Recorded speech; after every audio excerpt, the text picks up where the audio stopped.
आका के गुलामों को अब ईद मनाने दो, सरकार की आमद है राहों को सजा।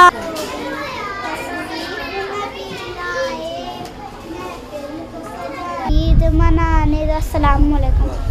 शिक्षा के बारे में कुछ बताने जा रहे हैं, उसमें जो भी गलती माफ़ करें। मुस्लिम समाज में शिक्षा का प्रचार, मुस्लिम बच्चों में शिक्षा का प्रसार बहुत ज़रूरी है, क्योंकि हमारा मुस्लिम समाज पर्दा प्रथा के कारण बहुत पिछड़ा हुआ है। विशेषकर लड़कियों की शिक्षा पर बल नहीं दिया जाता। हमारी कौम के लोग जब तक शिक्षित नहीं होंगे तब तक हम मुस्लिम भाई बहनों का विकास नहीं होगा। अतः हमें सर सैयद अहमद खां के बताए पद चिन्हों पर चलकर अपने आप को शिक्षित करना होगा, तभी हम अपना और देश तथा समाज का विकास कर पाएंगे।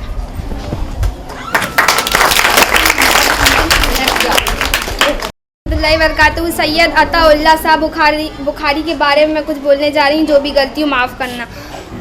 1892 में ब्रिटिश भारत के पटना में जन्मे उन्होंने अपनी प्रारंभिक धार्मिक शिक्षा अब गुजरात पाकिस्तान में प्राप्त की और अपने पिता हाफिज सैयद जियाउद्दीन से कुरान को दिल से सीखा। 1914 में जब वह 22 वर्ष के थे तब वह अमृतसर चले गए। उन्होंने इस्लाम के 100 दृष्टिकोण की श्रद्धा लेकर अपनी प्रारंभिक शिक्षा पूरी की और सरहानपुर जिले के देवबंद स्कूल से जुड़े रहे। बुखारी ने अपने करियर की शुरुआत अमृतसर की एक छोटी मस्जिद में एक धार्मिक उपदेशक के रूप में की और अगले 40 वर्षों तक कुरान की शिक्षा दी। उन्होंने समाजवादियों और कम्युनिस्टों के एक वर्ग के साथ मित्रता साझी की, लेकिन उनकी विचारधारा को पूरी तरह से स्वीकार नहीं किया। रोमांटिक समाज के बाद एक शानदार प्रदर्शन से प्रभावित थे। उन्होंने मुसलमानों को एक बेचैनी सक्रियता की ओर ले गए। उन्होंने सही बुखारी का अध्ययन किया। जेल में जब उन्हें खत्म करने का आदेश दिया था, नेताजी ने 5 जुलाई 1943 को सिंगापुर के टाउन हॉल के सामने सुप्रीम कमांडर के रूप में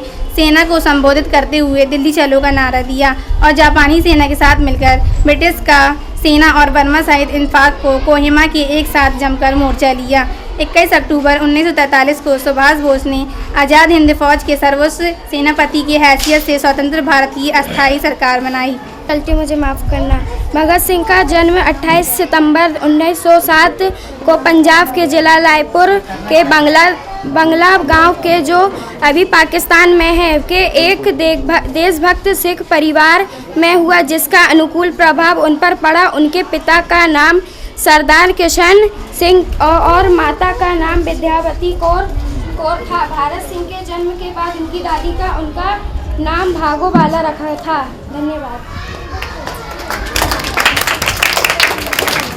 सबको अस्सलाम वालेकुम। मैं मोहम्मद हिदायतुल्लाह के बारे में बोलने जा रही हूँ, इसमें जो भी गलती माफ़ फरमाएं। मोहम्मद हिदायतुल्लाह भारत के पहले मुस्लिम मुख्य न्यायाधीश थे। उन्होंने 2 अवसरों पर भारत के कार्यवाहक राष्ट्रपति के रूप में भी कार्यभार संभाला था। इनके साथ ही वो पूरे कार्यालय के लिए भारत के 6ठे उपराष्ट्रपति भी रहे। नया रायपुर में स्थित हिदायतुल्लाह राष्ट्रीय विधि विश्वविद्यालय का नाम उनके नाम पर रखा गया। प्रारंभिक जीवन 17 दिसंबर 1905 को विधायकी परिषद के सदस्य भी रहे। मोहम्मद भी कार्य किया। सेनापति के बाद उपराष्ट्रपति के रूप में निर्वाचित किया। वह भारत के 6ठे उपराष्ट्रपति थे।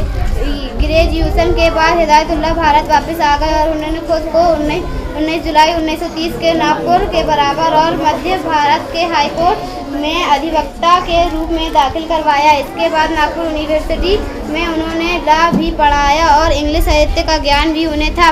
12 दिसंबर 1942 को नागपुर के हाई कोर्ट में उनकी नियुक्ति सरकारी वकील के रूप में की गई। 2 अगस्त शिक्षा के बारे में कुछ कहना चाहती हूँ। मुस्लिम बच्चों में शिक्षा का प्रचार प्रसार होना बहुत ज़रूरी है क्योंकि हमारा मुस्लिम समाज पर्दा प्रथा के कारण बहुत पिछड़ा हुआ है।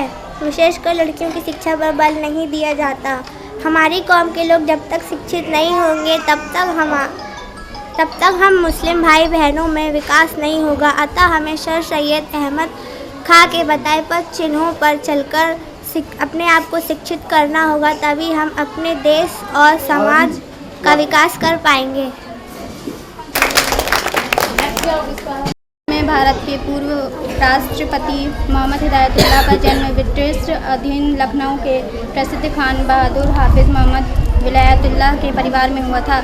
इनके पिता उर्दू भाषा के एक मुख्य कवि थे। बुखारी ने अपने करियर की शुरुआत अमृतसर की एक छोटी मस्जिद में धार्मिक उपदेशक के रूप में की और अगले 40 वर्ष तक कुरान की शिक्षा दी। उन्होंने समाजवादियों और कम्युनिस्टों के एक वर्ग के साथ मित्रता साझा की, लेकिन उनकी विचारधारा को पूरी तरह से स्वीकार नहीं किया। रोमांटिक समाजवाद के एक शानदार प्रदर्शक से प्रभावित थे वे मुसलमानों को एक बेचैनी सक्रियता की ओर ले गए। उन्होंने सही बुखारी का अध्ययन किया। जेल में जब उन्हें सरकार विरोधी धार्मिक भाषण के लिए जेल में डाल दिया गया था। धार्मिक और राजनीतिक कैरियर। उन्होंने 1916 में अपने धार्मिक और राजनीतिक जीवन की शुरुआत की। उनके भाषणों ने गरीबों के दुखों और कष्टों को चित्रित किया और अपने दर्शकों से वादा किया कि उनके कष्टों का अंत ब्रिटिश शासन के अंत के साथ होगा। अपने राजनीतिक जीवन अमृतसर की एक छोटी मस्जिद में एक धार्मिक उपदेशक के रूप में की और अगले 40 वर्षों तक कुरान की शिक्षा दी। उन्होंने समाजवादियों और कम्युनिस्टों के एक वर्ग के साथ